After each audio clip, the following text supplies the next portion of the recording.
To stay informed and engaged, tune into Around South Sudan and be part of the conversation that matters. Subscribe now and join us for the stories that connect us all. Together, from the heart of Juba, this is Around South Sudan podcast. I am your host, Lasuba Memo. Tonight, we turn our attention to South Sudan's struggling economy, a nation grappling with high inflation, chronic cash shortages, and a system still largely dependent on oil revenues, although there have been efforts to boost revenues through taxes. But clients across the country have been unable to access bulk cash, even as the central bank pushes forward with a new national inter-government payment system and the long-awaited digital and mobile money transactions. Now, in past days address, the Bank of South Sudan Governor Dr. Addis Ababa also called for deeper collaboration between fiscal and monetary authorities, urging the government to manage deficit financing responsibly and also to embrace transformation to improve the transparency and efficiency. Now, meanwhile, Finance and Planning Minister Dr. Barnaba Bakchol has put out a sobering tone, warning the economic recovery will not come overnight. He kind of indirectly suggested for austerity measures, patience, and also resilience as the government tries to build or rebuild a productive base beyond oil through agriculture, mining, and tax reforms. So tonight, I am glad to be joined by Dr. Abraham Maliet, an economist and also technical advisor in the economic cluster. He was previously a technical advisor or advisor in the office of former Vice President James Wanega, and he has been giving those advice when former Vice President Wanega was the head of the economic cluster. It's my pleasure to host you, taking your time, burning your fuel at your own expense. It's really my honor. You're welcome. Thank you, viewers and listeners of the iRadio, and my brother Super for your welcoming in this conversation. My pleasure. So let's have a bit of reflection. We have seen the president making some changes, particularly appointing a new minister who was there previously. And during his welcoming ceremony, all the financial officials from the central bank, from the Ministry of Finance, and also the South Sudan Revenue Authority made remarks, and all of them have actually called for collaboration, working together as a team to be able to overcome the economic challenges that the country is facing. We have hosted you have talked a lot about the economy, but since then we are not seeing these changes, but rather the situation worsening day by day. And when they talk about working as a team, is it something that has been lacking that they have to talk about today? And if so, why haven't they been working together? So are there practical ways that they can really make this work out? Thank you very much for that question. It's not a new expression of intent when they talk about collaboration. I can remember in the platform of iRadio a couple of years ago, I made a statement that matters of economic growth, development, and sustainability are not single-handedly addressed by a minister or a governor or a commissioner general. The way I define the work through this, you must attract foreign investment. And then when foreign investment comes, they'll come with their money. They invest that money, they produce products. Those products will go to the market through trading. By trading, you are now selling, and sales brings money, and the money goes to finance. Now, that money, it is collected by the revenue, and it is stored, or the custodian of that money will be the Bank of South Sudan. So you can see each and every one of them is a part and parcel that cannot be delinked. Now I'm glad now the gentleman saw that point, that we need to collaborate. And collaboration is the beginning. I am told that Eiffel Tower and Babylon Towers were built through collaboration. So if this has become their new identification path to follow, then we will always say, welcome, that's the right path. So collaboration is the key. And I think they have understood the word, but the sustainability, are they going to sustain the collaboration or not?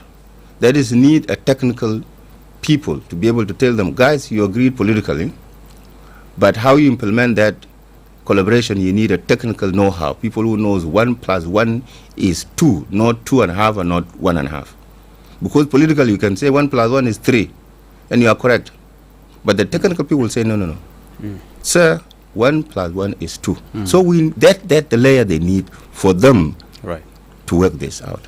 Right. Now, I'm also asking this. You talk about what collaboration is. It's really welcome. But also, if you look back, there were really challenges that these institutions have faced, and I'm just wondering, given the context, you talked about rather the economic growth. This is really key. Bringing investors to do that, and this in future, brings money to the government through taxes that they are collecting. And I'm wondering, how realistic is this cooperation in a system where oil revenues dominate and fiscal discipline is hard to enforce?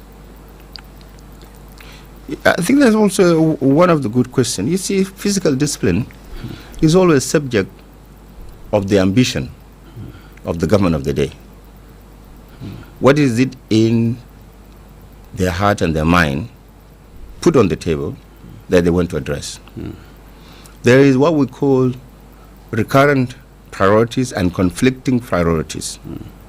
You will have two equally, the same level, same volume, same attitude, but which one will come first?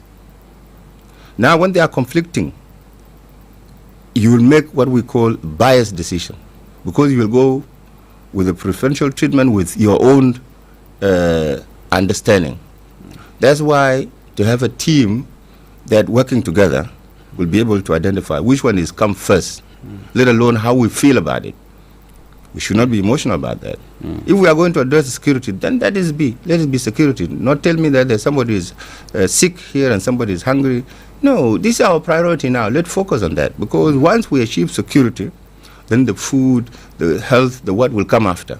If you said, okay, let's focus on agriculture, then now let's do all the efforts to make sure that agriculture addresses the others. So this is why I'm saying it needs a very clear technical follow-up, technical focus. Discipline cannot come when you don't know what exactly you want to do. Because in the money business, you don't you don't need money first. You need to identify what is that exactly you need to do with the money. How you want to do it, when do you want to do it, how much you need, and then sustainability comes. Our economy has been growing. Growth is simple, can be defined. If you've got 3 shops today and tomorrow you have 5 shops, that is a growth.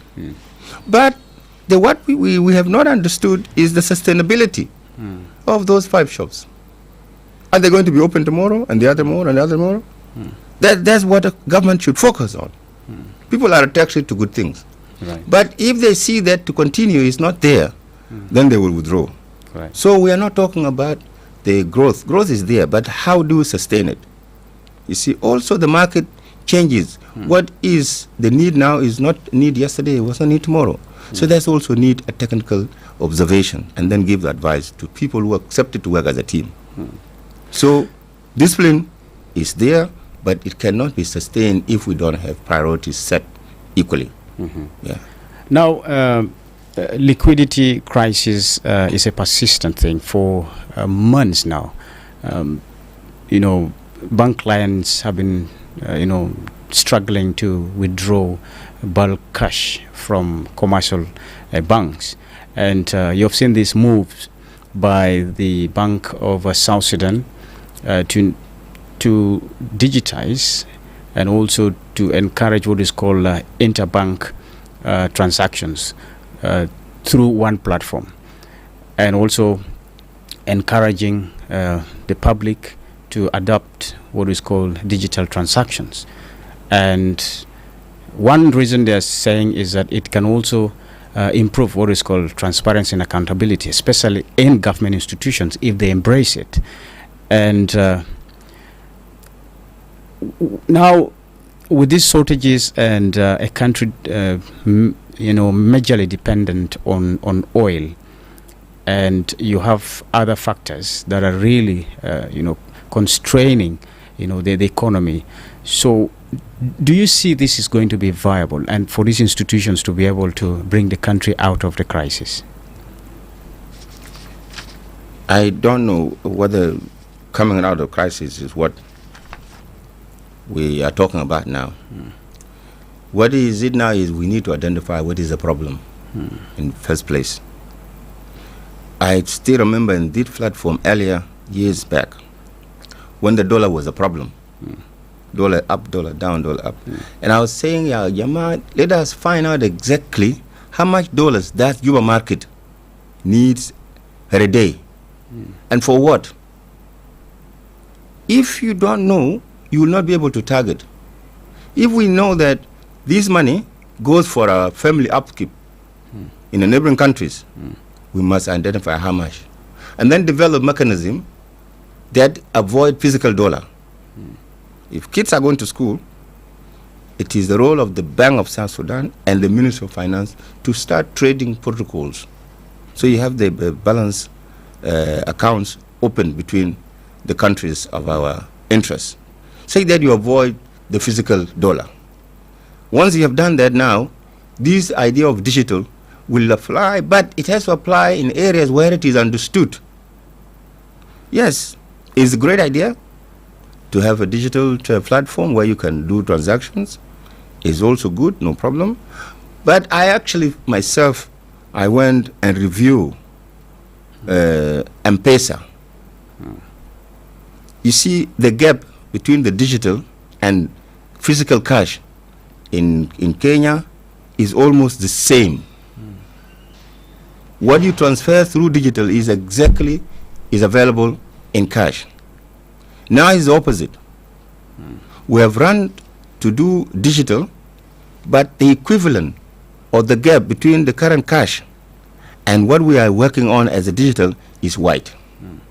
So we need at least to come closer to give this gap a cushion, a push, so that it come narrow the gap.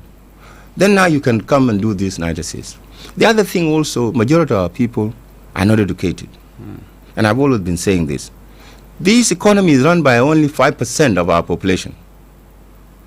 And because the 5% have not understood much of their activities, their needs, that's why we're still making this route. There should be no at all any problem when it comes to cash problem, because those who are handling cash are very small, very few in numbers. And it is the same out of that 5%.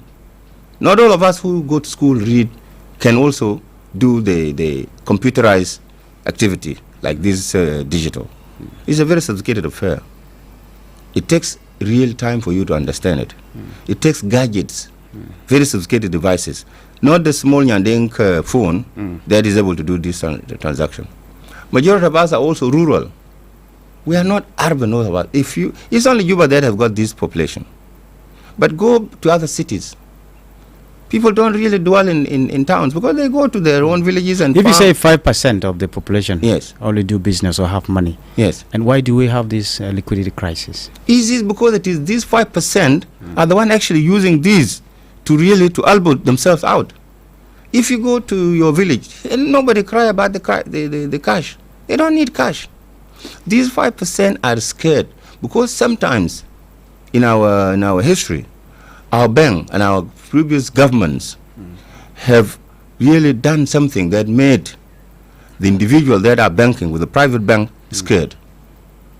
The money of private banks was used by the government, and they are not able to pay it back. That gives a real shock of waves to people's mind and say, hey, when I go to the bank, I don't get my money. Why would I keep my money there and I don't get them when I need them? So now the banks cannot be trusted anymore because the bank is a custodian of the people's money. Right. As the government of South Sudan, the bank that keeps the money for government is Bank of South Sudan. So government money is kept by Bank of South Sudan. Private money, public money is kept by private banks. Now in this chain, bank is become untrustworthy. Whether it's a Bank of South Sudan, whether it's a bank that operate privately. Now, if I get money today in the bank, I will not leave it there. I will withdraw it all because I'm not sure tomorrow I'll come and get my money. So we need to work on the trust. And I mentioned in some occasions that the Bank of South Sudan should call the stakeholders. And I'm still going to make this as really a call. Call all the stakeholders. Start with the visible traders, those who are handling the mal of this country. You discuss with them, what are their issues? How do they feel about what's going on? They will be able to tell you. Ask them, okay, how do we get out of it? Because since they want to collaborate, there must be a conversation, consultation around collaboration. These are matters they have to be talked about. If we don't talk to each other, we're not going to solve our problems. After you talk with stakeholders, bring the banks. Banks. How do I tell these people to keep their money in your bank while there are no products that make my money to say save in your bank? How you start another conversation? You'll come up with some affordable solutions. You begin from an easy way to enter this. When you begin with a soft, then eventually you'll go even to the hardest line. You can also solve them. So I still believe conversation, consultation with stakeholders and the bank is yet the way out. You can bring $1 trillion today, inject them into the market. Tomorrow they will not be there. Because and they'll not come back to their banks. They'll not come back to the bank. I was making a joke with certain banks I know. I said if I had a chance, I would say inject money, but put a moratorium. No one should withdraw more than 50% of the deposit in 1 week. If you put $1 million, up to next week, we are not going to give you more than that. And if you don't deposit money, we are not going to release 50% of your money. So that you people know that there is something here you cannot touch. Right. Because keeping the cash is also for you is a good thing. Now, while you're doing that, this is where you should begin to put some measures like digital and digital transfer. There are certain areas that can accept digital. So this, take for example, fuel. Right.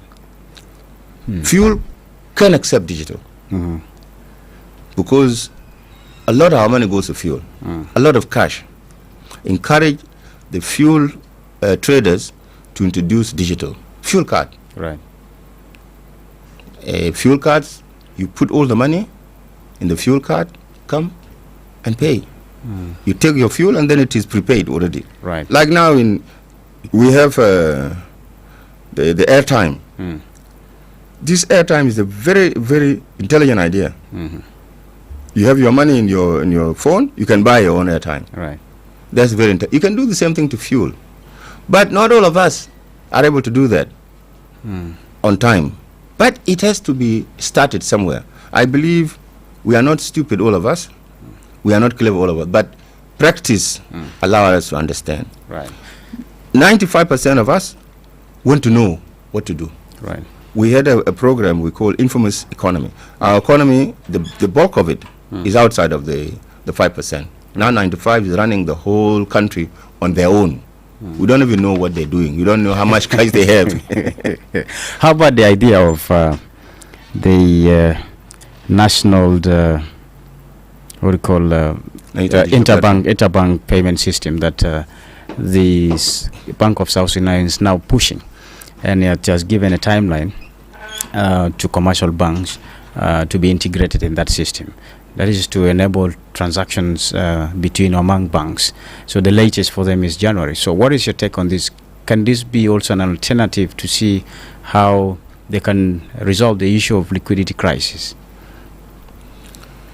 As I said earlier, the majority of South Sudanese are not related to banking system. We still manual. We still keep cash at home. We must smell our money. We must live with our money. That is what is happening. I am not against the system that the bank want to introduce, but I am coming from a background that believe in education. Before you do anything and everything you want to do, even if you know I know it, you must educate me. You know, being, living, studying, working in Australia, nothing ever rolled out without education. Right. Even you want to put new speed cameras in town, and you're going to budget this in the budget of 2 years to come, you begin to roll it out now. Because if I'm not educated, I will not be able to deliver on what I've been asked to deliver upon. So before the Bank of South Sudan does all these nice, good things, which we believe they have been borrowed from somewhere, our own people, our own infrastructure here is not literate on that. So we need to educate first. Now some of the banks do not even exist as banks. I could tell them like bureaucracies. They will not be able to comply because they have not been informed. Right. Interbanking is usually we used to know something called operation room, where you issue the check to somebody issue check, and then Bank of South Sudan collect all these checks and does transaction, the balancing of accounts. This is a transaction can happen in an operation room in the Bank of South Sudan. I think that's what they are trying to do. It should not go this much. It's a traditional way of reconciling all the payments, transaction you always do. Right. If they want to know how much the banks are trading, the trading that bank are doing, if that's what they want to know, that's a different thing. You see, if bank has 1 trillion SSP in cash, how did they dispose that money? How did they use that money? That could be another thing. But interbanking is okay. I don't need cash to pay Equity Bank or to pay EcoBank.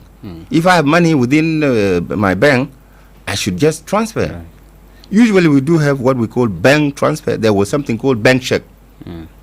If I want to guarantee something, I go to the bank, I put my money to the bank, and the bank now issue me a bank check, which is a guarantee. I'll take this bank check to whatever I want to do, they will take it. Right. There was another instrument which called a letter of credit. All these instruments have been there. Apart from the normal check I write to a vendor, and so these things are there already. What they need to do, if they want to bring this back, educate them in your ways now, the way you want to do it. And then there will be no problem. Sure. I don't think there is anything that the Bank of South Sudan is going to introduce to look new. It's just education. Educate people, let people understand what is this. Call meetings. Normally you do what is called consultation. You don't impose something on me without consulting me to give you an understanding that I know. Even the public are stakeholders. Right. You must involve public on these matters because this is their money. Yeah. Right. If talking about diversification and long-term recovery, the finance minister said, proposing some steps that should be taken, austerities, and people need to be resilient, and also we will have to cut, expenditure so that they are able to stabilize this economy. And it said it's going to be a tough time ahead, and whether it's something he intends to do or not. But we're looking at what needs to be done, and I think economists like you have always emphasized on the need to diversify the economy, and which is one thing he actually did mention, saying people have to focus on agriculture, mining, and also there has to be tax reforms. So given the dominance of oil still and ongoing insecurity, where should the government realistically begin? You see, let me say this. It's going to be touchy, it's going to be political. You see, this minister, he's well-informed guy. He's educated.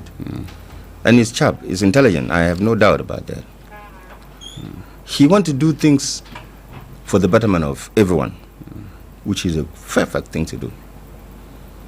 But the sectors he has just touched, the mining, the agriculture, the fisheries, those sectors are very essential economic class sectors.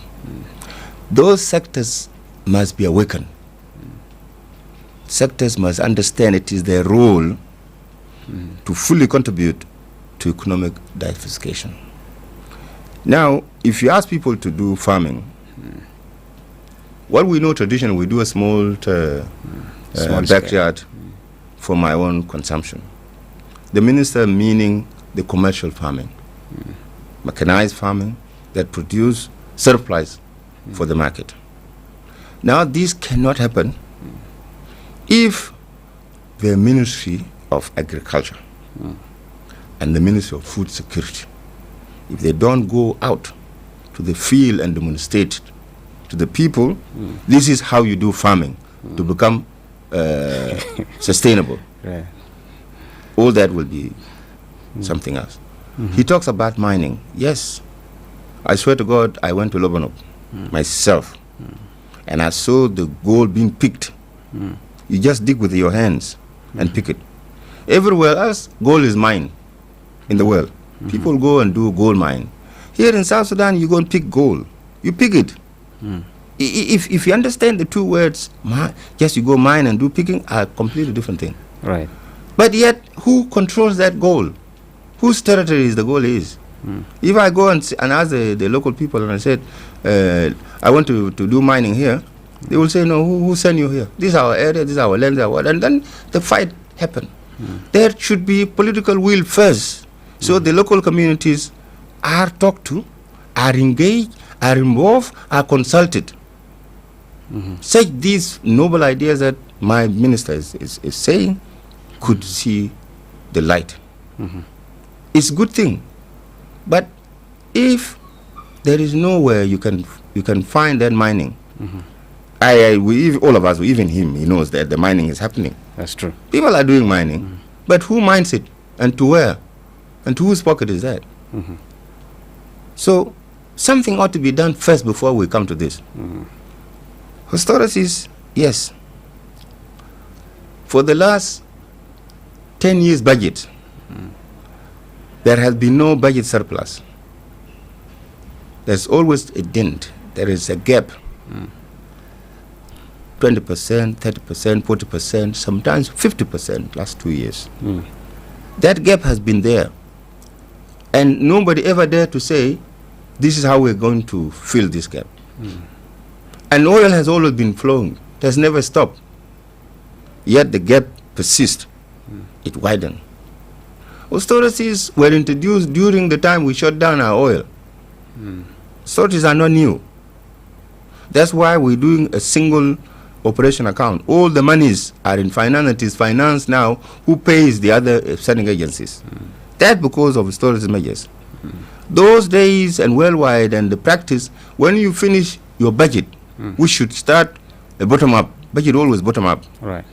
Until it's sealed by the consensus. Then it becomes a budget.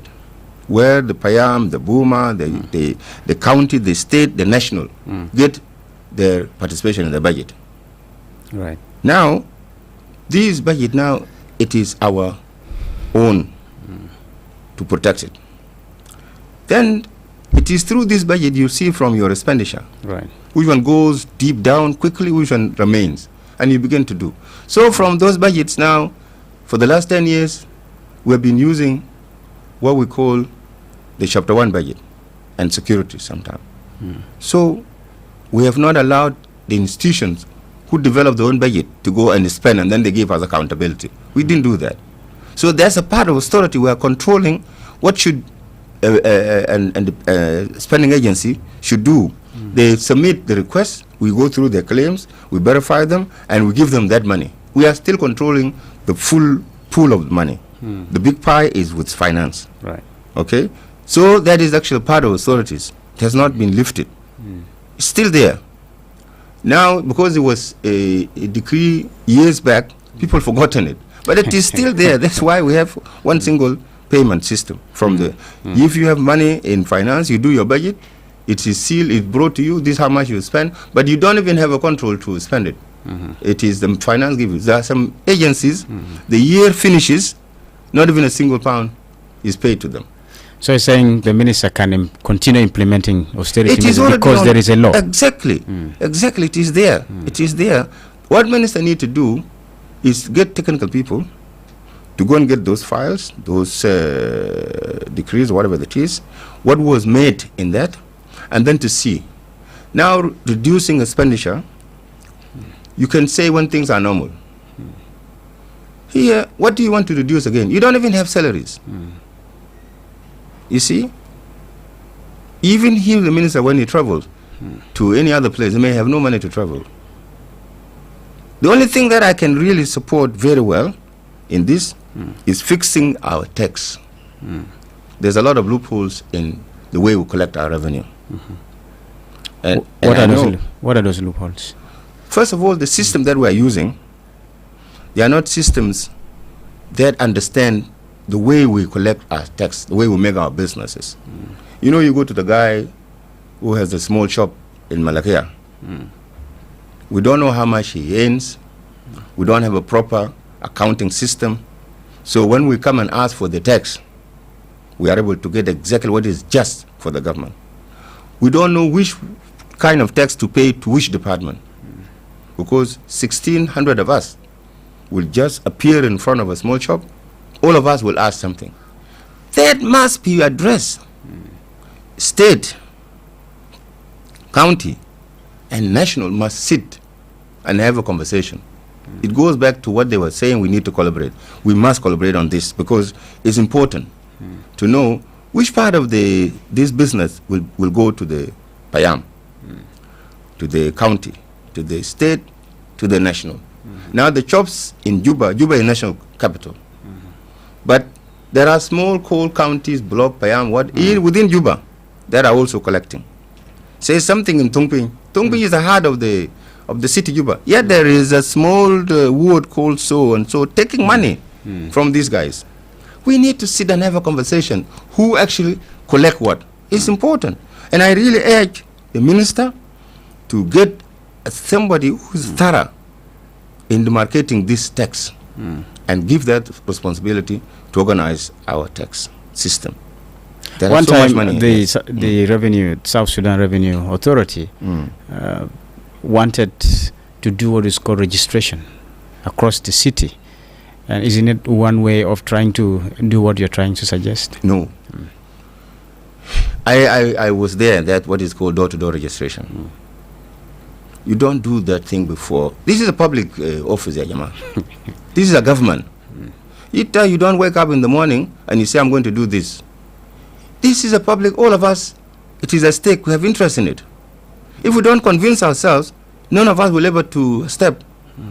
City Council of Juba is a capital city.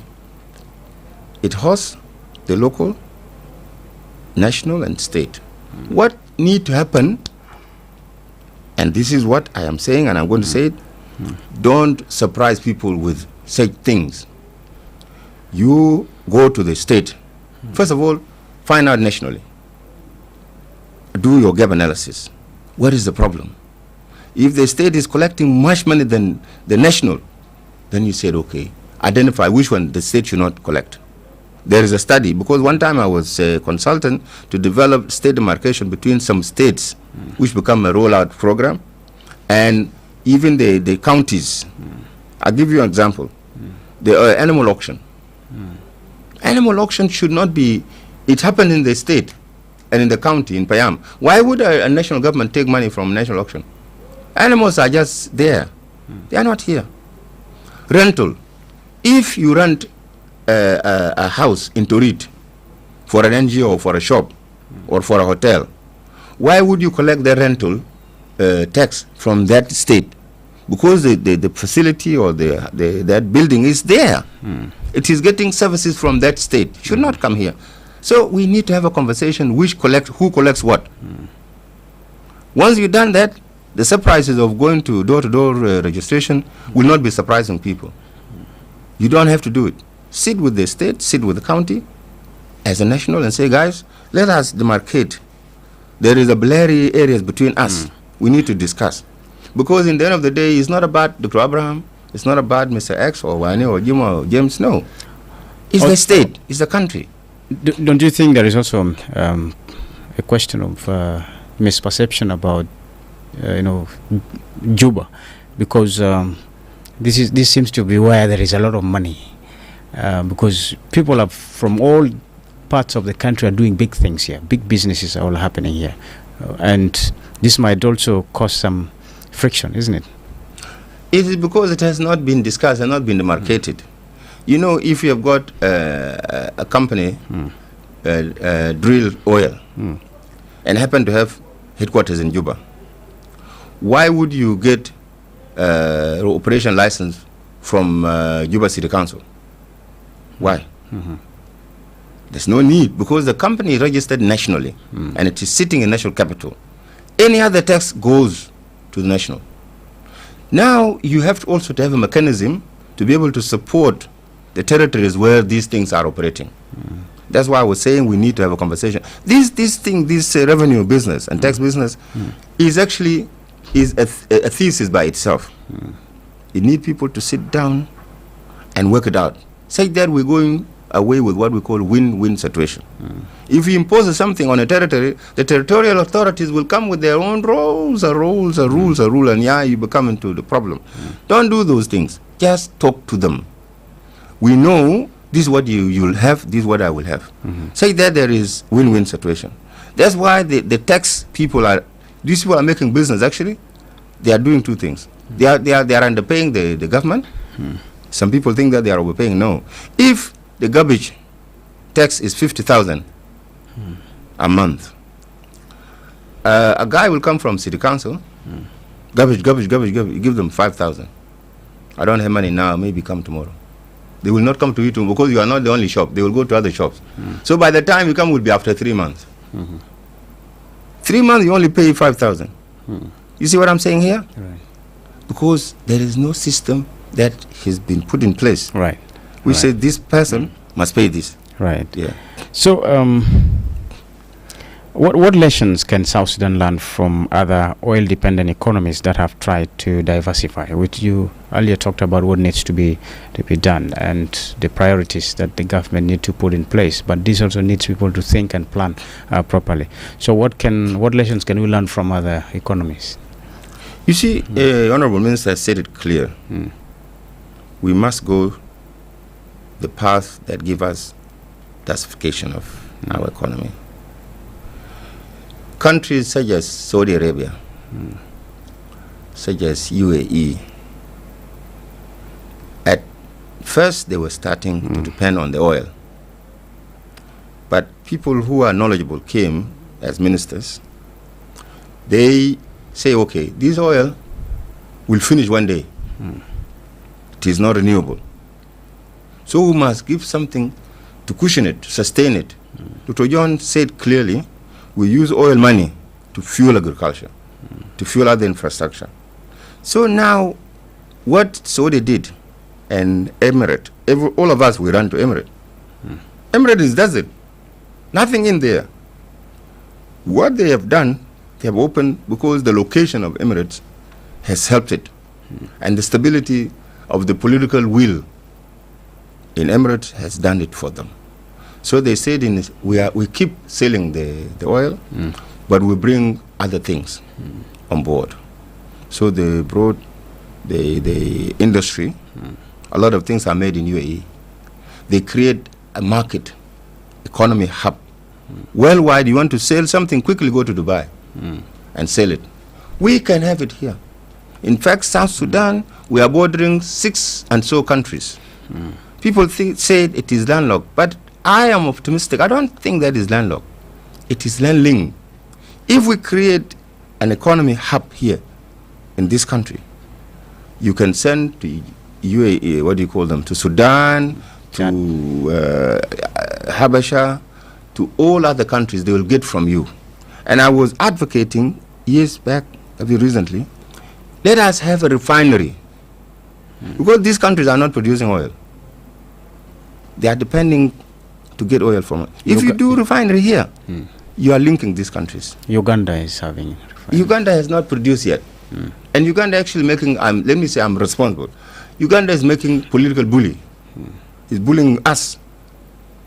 And some of us, we have a naive thinking. If Uganda has it done, we should not have it. Why?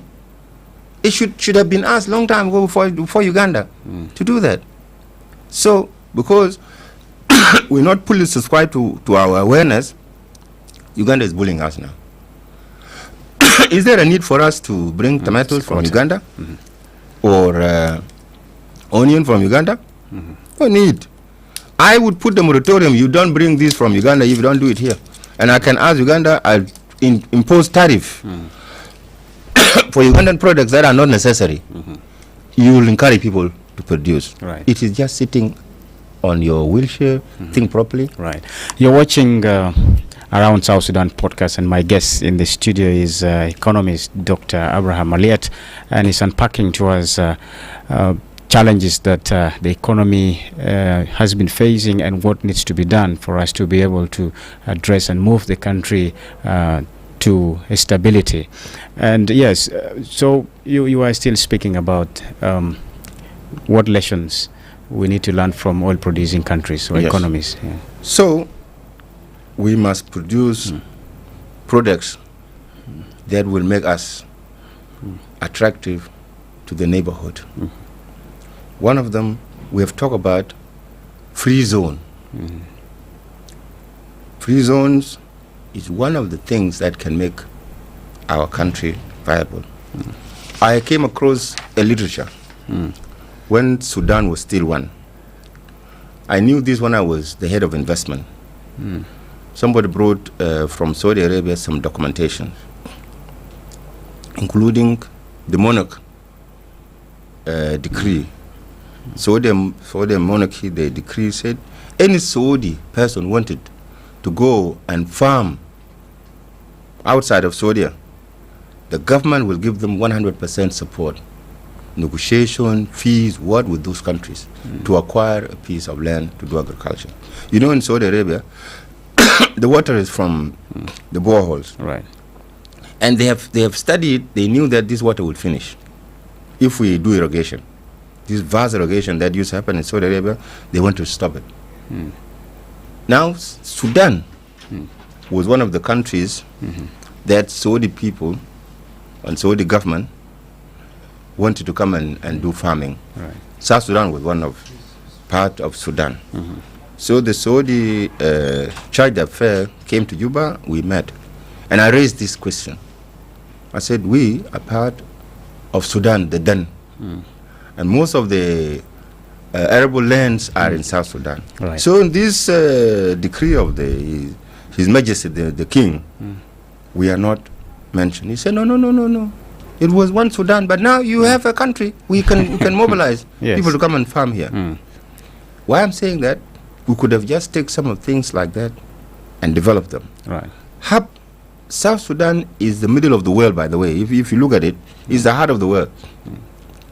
There was some attempt from Saudi themselves to come and build a world-class hub in South Sudan, in Tindilo and somewhere here in close to Terkeka.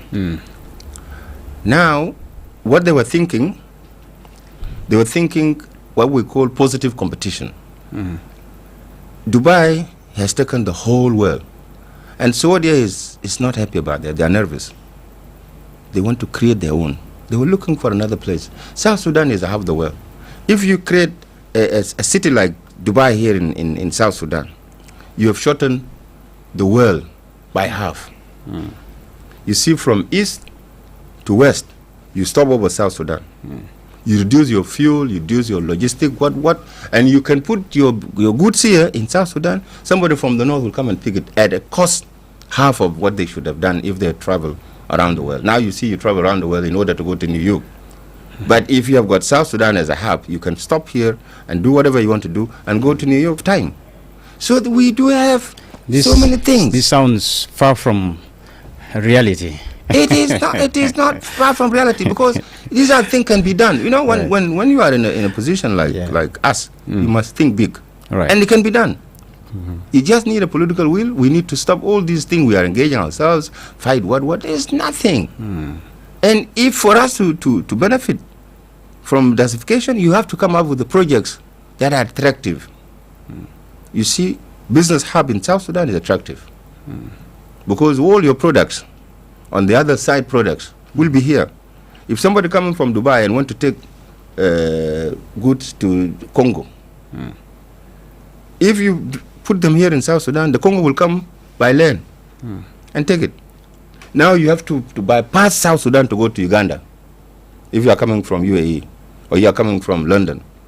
You see why? If you stop here in Juba or in South Sudan, put your goods here. Anybody needs these goods by land, they can come and take them. This is not, it doesn't need us to go to Yale or Oxford or what. It's somebody sitting down.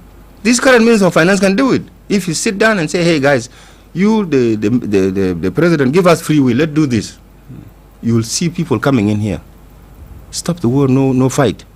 Within 5 to 10 years, I'm telling you, this country will change. Right. It's just commitment. Yeah. Commitment, and what we have seen people complain about is transparency and accountability in managing the resources of this country. And this is what exactly Norway's envoy, who visited Juba a week ago, was concerned about. And that now you've heard from the finance minister emphasizing on this transparency and accountability and also patience. And in most things he said were really very positive thing. But how does it get there to realize this? So what is your take? Accountability, transparency, and these are sweet words. These are the crack of everything. But if you don't work together, if I don't do check and balance, how do I guarantee transparency and accountability? I cannot. It is when the public auditor general audits everyone, and everyone comply to the audit requirements, you produce an opinion that is non-qualified, table in parliament. Those who have embezzled public money, whether they are individual or ministries or whatever it is, they are accountable. There you can achieve the transparency. 2, if all the proceeds from whatever we do is put in a public account where the withdrawal are monitored and seen, you can achieve that. If we are paid our dues, our salaries, our what on time, transparency will come. If the tax is collected and put into public account, you are now doing accountability. If I am given a position to work, now I don't have job. If I don't have job, what will I do? I'll go and sit with my brother who's working. And then you have to look after me and after my family and after the extended. Where will you get the money from? You will get money from the Public. From the government that he works for. Now him himself, Minister of Finance, all of us are going to say, hey, well, you have come as a minister, give us some money. Where will you get money from? If he doesn't give us, we are going to say, well, he's not giving us kir, take him out. So you have to have somewhere that everything has to go back to its normal. There's so much money in this country, my brother, you cannot believe it. Too much money. I can tell you that there's too much money in this country. They've not understood where it is coming and where is it going. They have not understood that, you know. But there is money. It's just us sit down and work out modalities. If you pay your staff on time, their equivalent, I think you reduce their hands going to public money. If you look after them in terms of health and education, you've reduced their hands. Let us encourage government to even invest. Government should invest on things that are related to public interest. Invest in schools, build hospitals. You can even now franchise them. and then you'll see the difference. Accountability, transparency, it's a good thing to say, but it's hard to deliver upon. And now if the minister begin to talk like that, there will be people going, this guy, we brought him and he's talking like that. But it is the truth what he's saying. He has not paid us, so how does he do that? So I know, I feel it. I feel it myself. It's something I don't know how we can get out of it, but yeah, there's something there. Right. Our hearts are in the right place, but I don't think our hands are free to do that. Okay. Solution driven. So what safeguards are needed to ensure digital payments don't deepen public mistrust in the banking system? I said earlier, the author of this digital payment must engage with stakeholders thoroughly, nationwide. Right. Country is not Juba, by the way. This idea that if it does not affect me in Juba, then it is not effective. No. The country, there are other business centers in South Sudan here that has more businesses than Juba. You go to Wow, for example. Even Malakal, because I happen to have gone for another mission in Malakal. I spent 3 days in Malakal. Malakal is thriving. People who were in Sudan came back. They are trading in Malakal. Go to Wow, the same thing. Even this Yumbu. The people think that there is a war. But people are doing trade, are doing businesses. What we need to do, we should not focus only in Juba. Let's go out and engage the real people, the stakeholders. Mind you, now in my village, 10 pounds, 20 pounds, 25 pounds, they still work in my village. Really? Yes, they still work. Okay. Here, we don't even know how they look. The kids that were born in the last 5 years, to now, who happen to see money, they only see 500 and 1,000. They don't know that there was something called 5 pounds and 20 pounds and 10 pounds. They don't know that. But they still.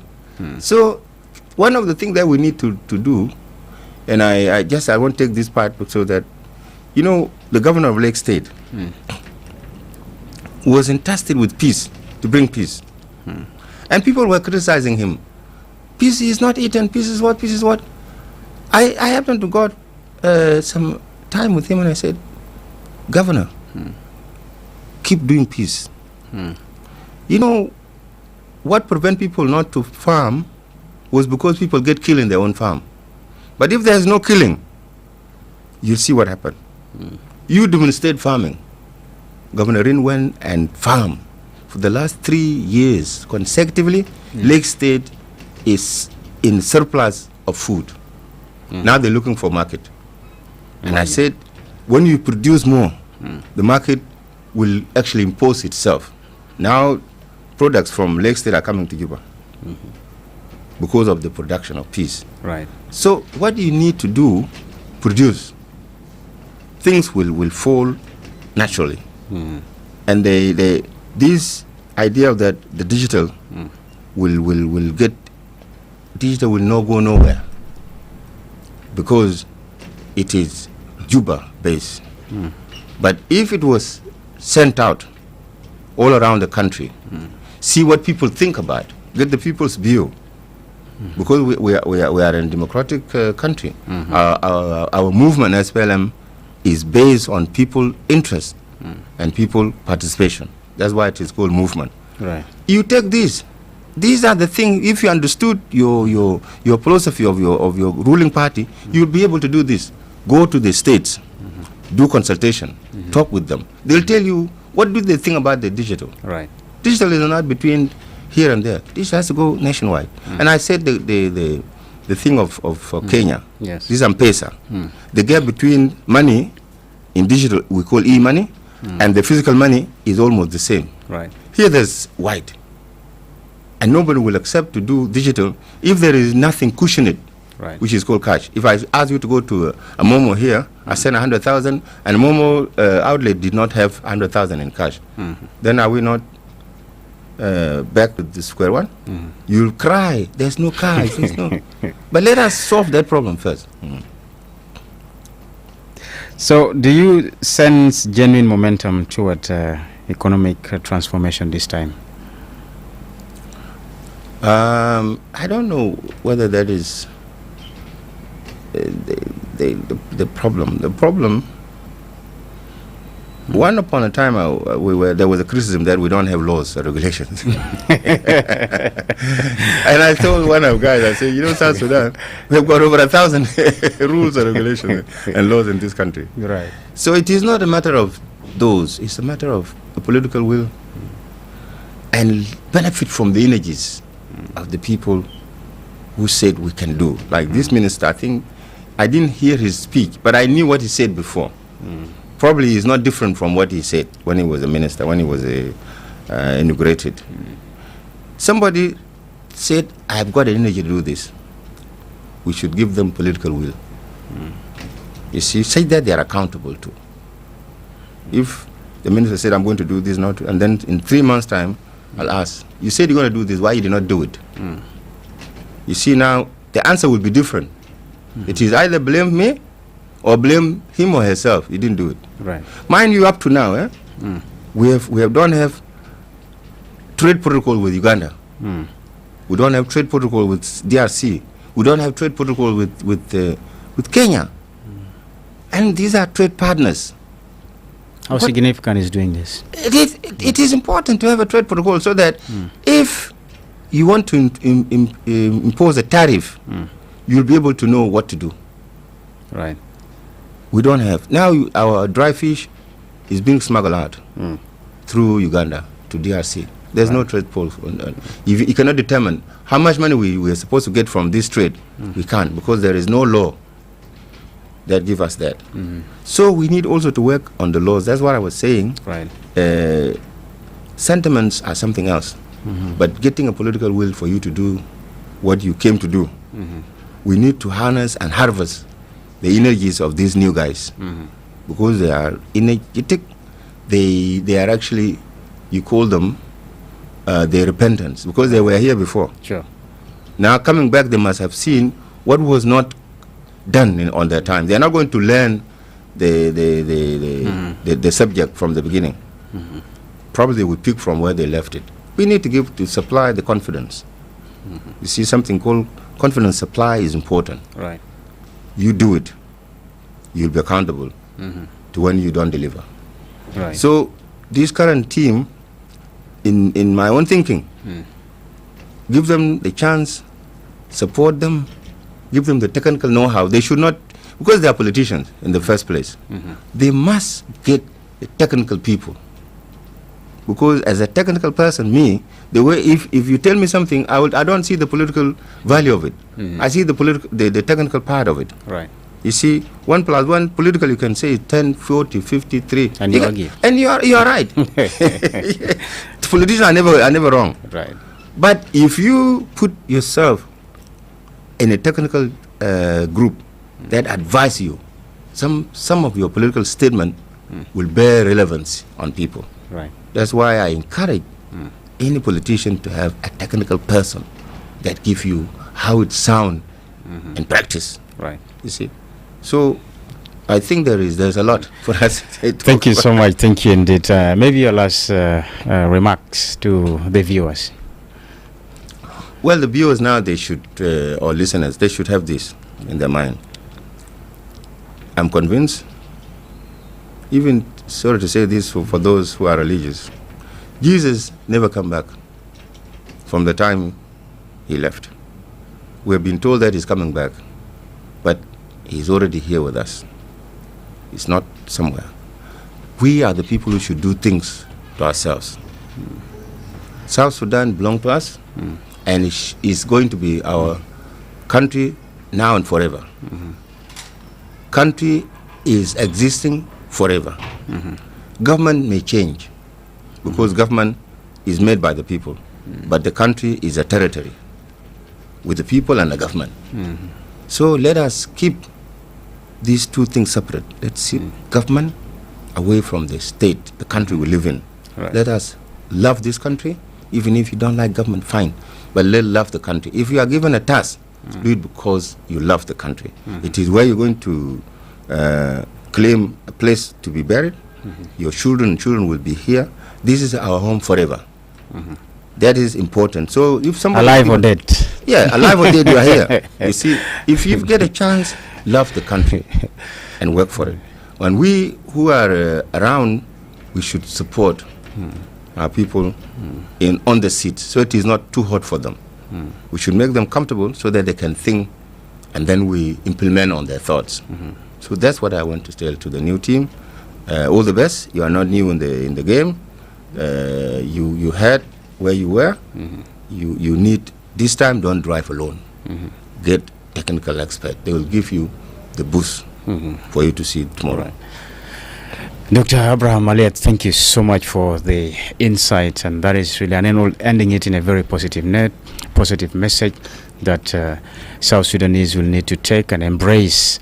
Most importantly, to love this country, and to love this country means to do good for this country, and that has been really useful insight from you. I do appreciate particularly your coming on a very short notice and yet giving us this insight. So it's really my honor having you. We look forward to hosting you and keep discussing this economic matters. My pleasure having you. Indeed. Thank you very much for that. And to you, dear viewers, thank you so much for having stayed glued to the program and burning your bundle just to watch this. I would thank you for that, and always keep watching this program every Friday, where we discuss issues that affect our day-to-day life in this country. From me to you, I wish you a very lovely weekend. Let's look forward for another edition. Bye-bye.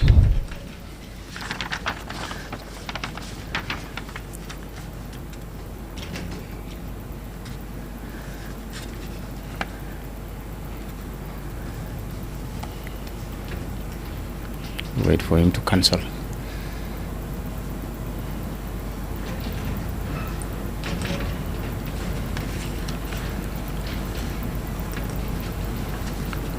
Okay. Thank you so much. Thank you, man. Yeah, thank you. Well, So I'm going to play a repeat of it on the radio.